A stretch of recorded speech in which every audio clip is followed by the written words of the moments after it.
the kind of urban growth that India will see, you will have a water crisis. You will be living in an area with high air pollution levels. And this is a time when the law should have been stronger to deal with the crisis that is happening both in urban areas and rural areas. Ritvik Datta is talking about the latest draft Environment Impact Assessment notification by India's Environment Ministry.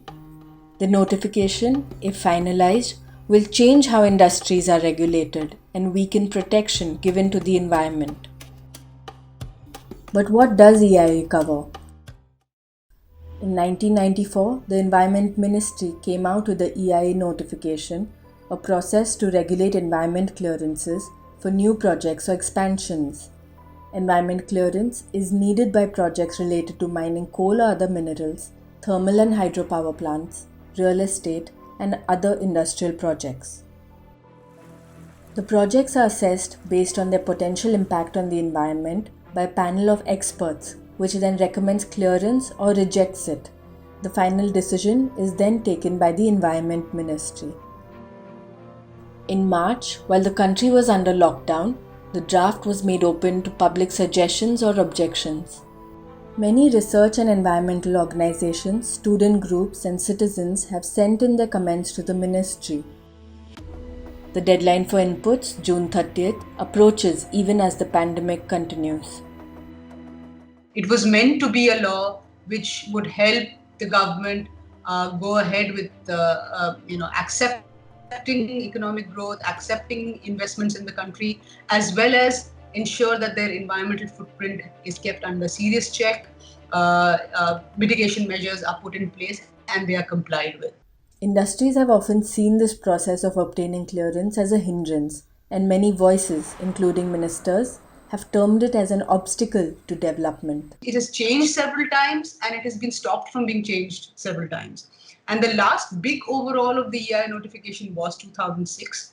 In this 14 years itself, if you would see, there has been a gradual reading down of the EIA notification, reducing the scope of projects that are going to be covered, the kind of scrutiny that you can do.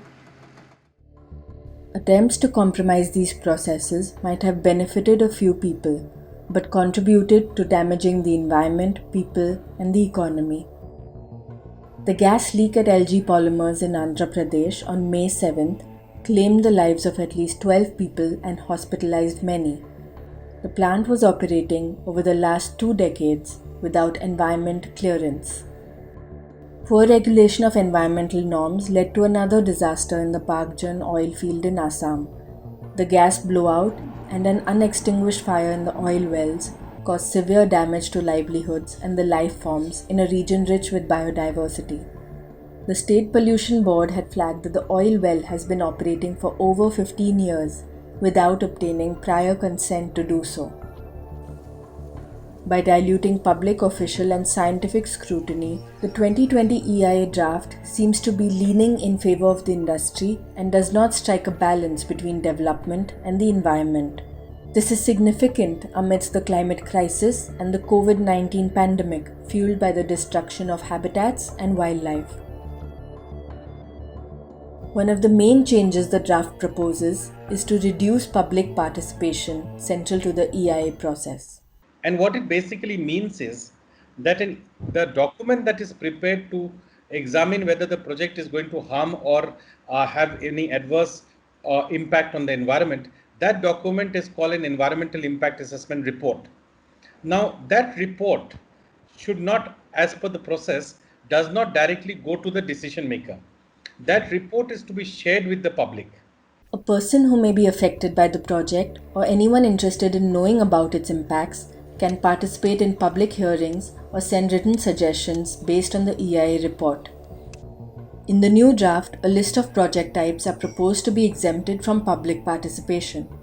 Modernization of irrigation projects, all building construction and area development projects, expansion or widening of national highways, all projects concerning national defense and security are part of the list. Additionally, the time allotted for public hearings has been reduced to speed up the clearance process. This makes it especially difficult for people living in rural or tribal areas, who are most often directly impacted by industrial projects. Today, if you look at a hydropower project, it takes how long? 6 years, 7 years, 10 years for it to be constructed. But when it comes to public hearing, today we have 30 days notice period, which is itself insufficient.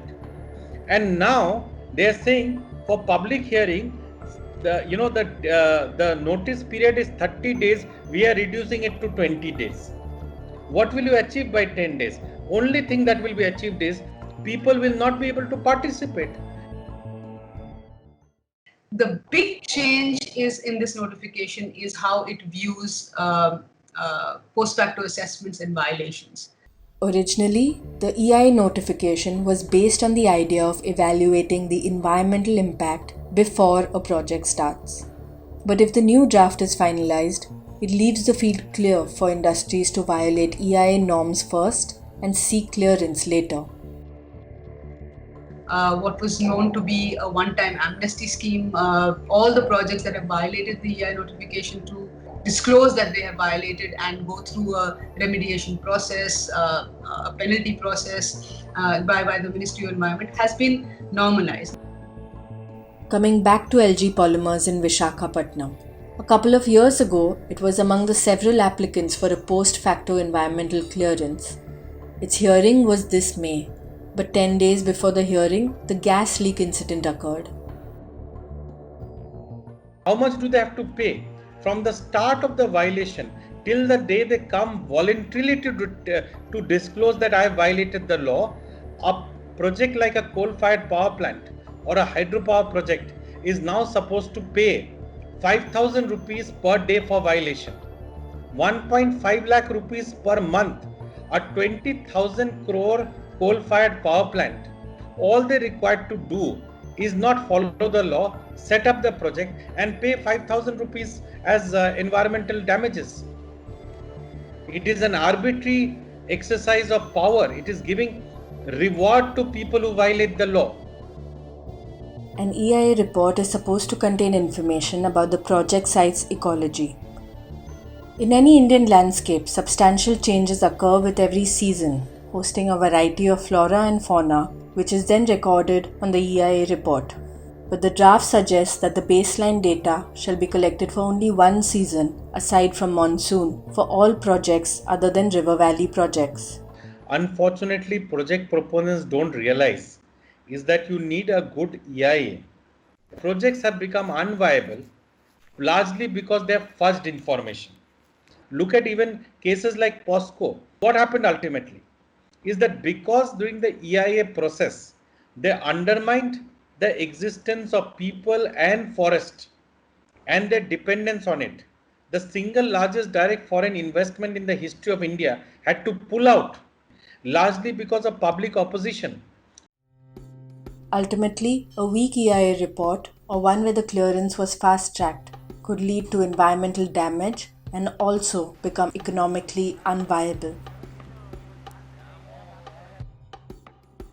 If one is truthful, then do what an EIA requires is you do a cost-benefit analysis.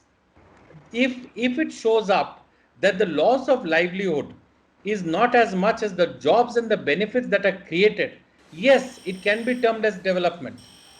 The environmental impact is controlled. Let it be shared with the public.